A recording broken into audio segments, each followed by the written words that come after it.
Hi everyone! Sawadee ka! This is Miss Odette in Thailand. Come with me to celebrate Christmas in Bangkok. Pagkarating ko sa bus station ay agad ako bumili ng ticket na nagkakahalaga ng 130 baht. Sobrang bait talaga ni Manong at inasikaso niya talaga ako at ang oras ng alis ng bus ay 5 p.m. From my province to Bangkok, it will take 3 hours ang biyahe. Kaya naman natulog muna ako kasi may bus sickness talaga ako. Charan! At nandito na tayo sa Bangkok at nandito ako sa Muchit BTS station or malapit sa Chatuchak din. Na para bang hindi nahilo si bakla at muntik nang magsukaday, grabe talaga, super ang biyahe. Wala bang magsusponsor sa akin ng sasakyan dyan? Charis, charot lang.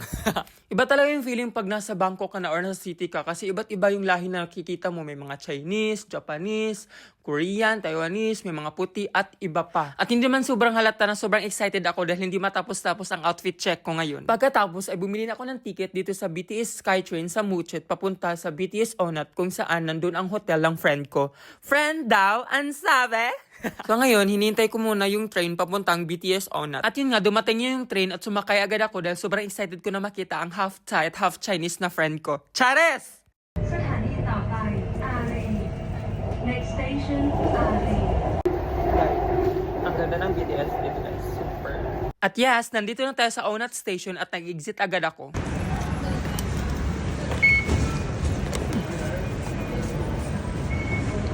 At dahil nagutom ako, bumili muna ako ng burger sa 7-Eleven. At nandito na nga tayo sa hotel ng friend ko na half Thai at half Chinese. Charis, kailangan talaga i-emphasize dahil na half Thai at half Chinese. Kailangan talaga iulit-ulit.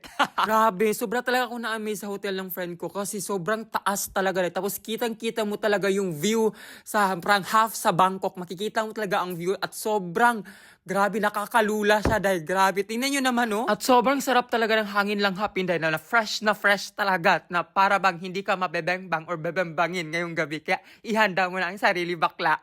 At dahil Christmas Eve ngayon, naligo muna ako. At pagkatapos kong naligo, ay tinanong ko yung friend ko kung matutuloy ba kami pumunta sa Siam or sa Central World. At yun nga, dahil sabi ng friend ko, pagod daw siya, kaya natulog na lang kami. At sobrang sarap talaga ng tulog ko kagabi at sobrang sarap ng gising ko ngayong umaga. Ang hindi ko lang talaga ma-explain ko pag gising ngayong umaga na sobrang sakit ng puwet ko. Hindi ko alam kung bakit masakit siya dahil hindi ko rin talaga alam. Para bang nag-workout ako gabi ng grabing todong-todo na sobrang sakit ng buong katawan ko na sobrang ako napagod. Grabe, hindi ko ma-explain bakit. O diba, sobrang ganda ng view na para bang kitang-kita mo talaga ang half ng Bangkok City talaga. At dahil nagutom ako, tinignan ko muna kung anong laman yung fridge niya kasi para bang naubos yung energy ko kagabi at ngayong morning na para bang.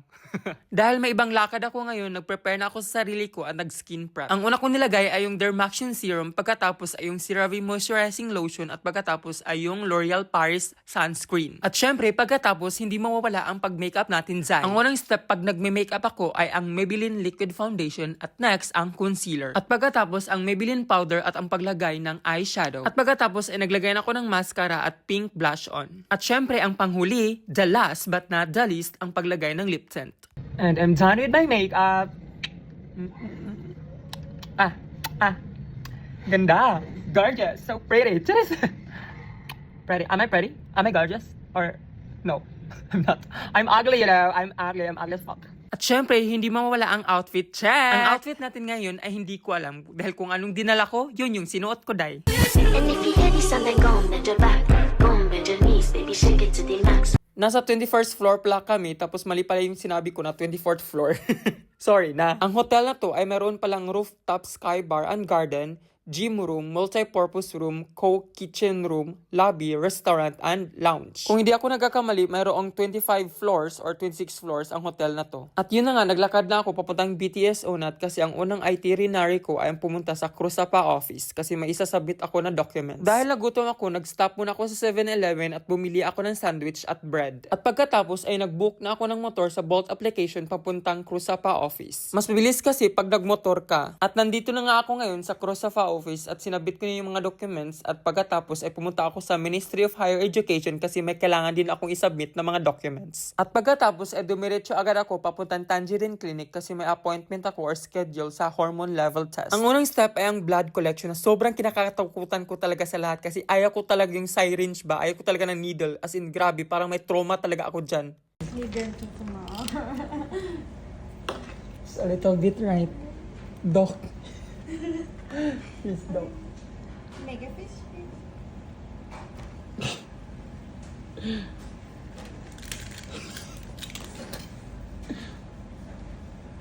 Oh my God, guys.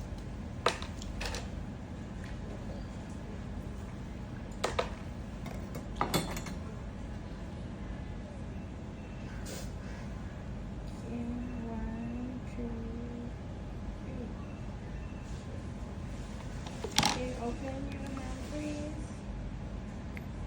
Open my what? Open your hand.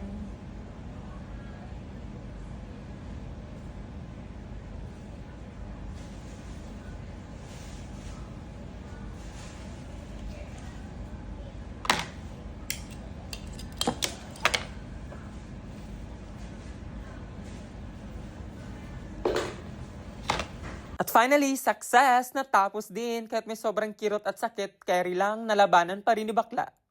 At pagkatapos, dumiretso na agad ako sa Mega Clinic kasi may collaboration ako sa clinic na ito. At sobra ako nagpapasalamat sa inyong lahat, sa lahat ng mga followers ko at mga viewers ko dahil kung wala kayo, hindi ako magkakaroon ng collaboration sa clinic na ito.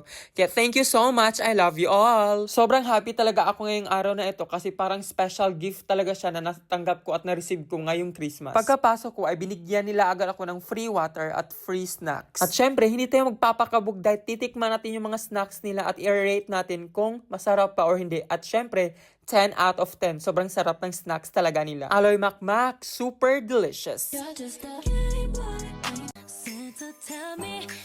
Ang mga doktor dito ay may malawak na karanasan at malinaw na ipinapaliwanag ang lahat batay sa kung ano talaga ang kailangan ng inyong balat at katawan. Ang unang ginawa ng medical staff ay ni-remove muna niya or tinanggal muna niya ang aking makeup. Pagkatapos ay nilagyan niya ako ng numbing cream for 30 minutes para hindi ko masyadong ma-feel at maramdaman yung sakit ng injection. Natawa talaga ako sa mukha ko nito ba kasi para akong mami sa Egypt na binalot ng plastic.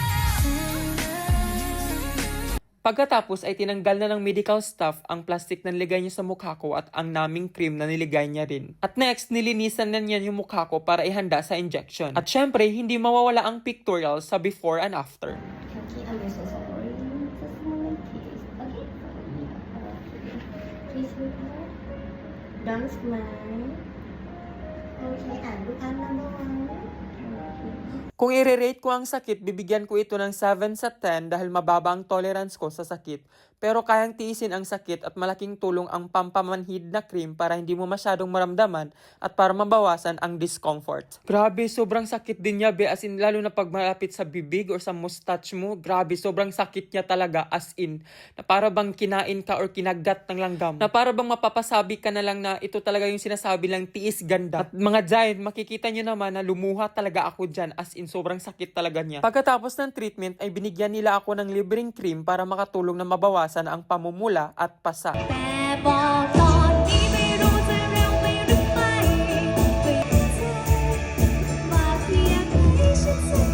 Pagkatapos kong manood sa mga banda ay naglibot-libot muna ako at tumingin sa mga naglalakihang Christmas tree around Siam. Itong Christmas tree na to ay pwede kang magsulat ng kahit na ano na gusto mong isulat. Maganda rin ang Christmas tree ng Miniso. Pagkatapos ay pumunta ako sa Siam Center at Siam Paragon para tignan doon ang mga Christmas tree. At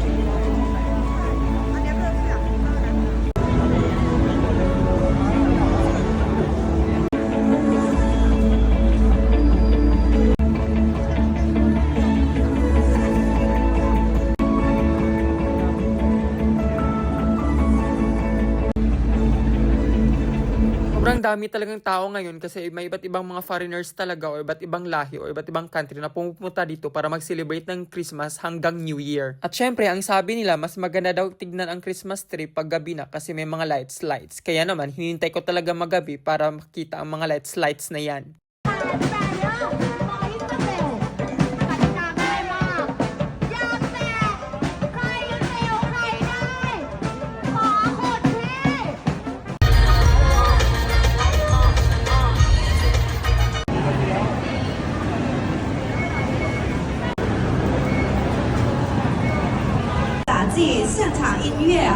Performance of Greywood Crew.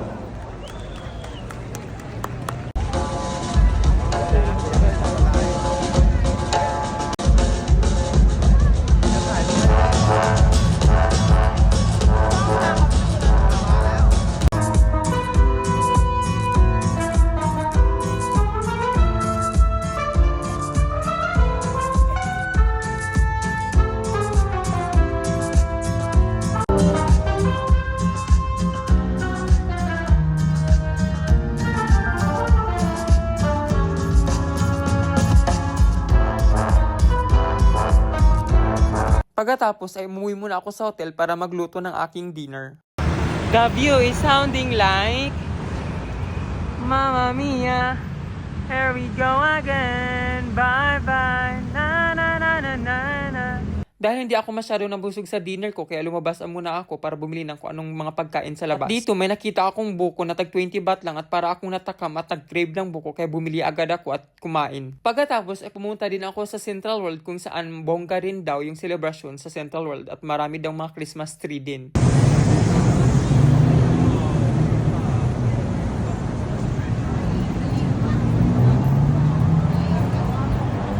Pagkarating ko sa Central World at sobra talaga akong namangha at sobrang nagandahan sa big Christmas tree nila, as in sobrang ganda talaga at sobrang laki at sobrang taas ng Christmas tree ng Central World. At dito may nakita din akong Christmas tree sa Gaesorn Village. At isa lang talaga ang na-realize ko dito sa Thailand, as in sobrang ganda talaga ng Thailand. Ang sarap dito tumira, ang mga foods, ang sasarap. Dito talaga sa Thailand, ang mumura talaga ng mga foods at ang raming murang cheap na mga hotels, mga apartments, ang transportation, sobrang mura talaga. Kung marami ka lang talagang pera, super fun talaga at hindi ka maboboard sa Thailand. Ang daming pwede mong pagpipilian.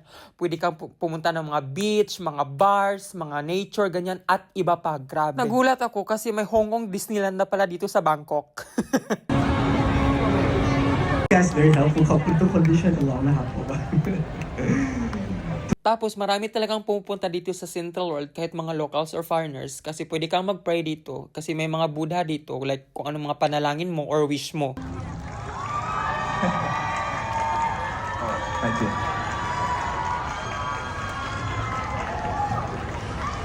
Kinaumagahan ay nagmadali akong umalis para bumalik sa province ko kasi nag-chat yung friend ko na ngayon lang daw araw makukuha yung sahod namin or sweldo. Kaya naman agad ako nag-book ng car papuntang bus station.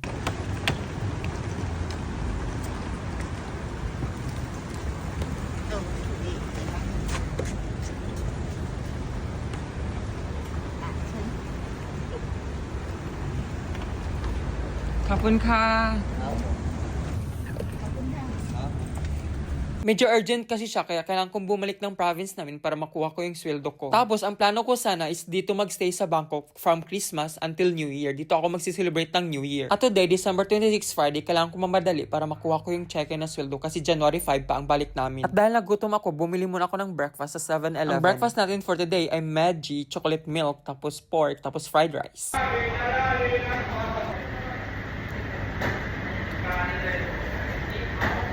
Very happy today because it's salary day. It's payday na. So, adi ka. Ka.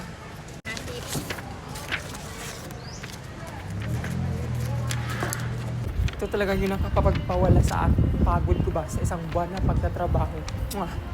Ang salary day. Kailangan ko palang pumunta dito sa Robinson Mall kasi nandito yung bangko ko.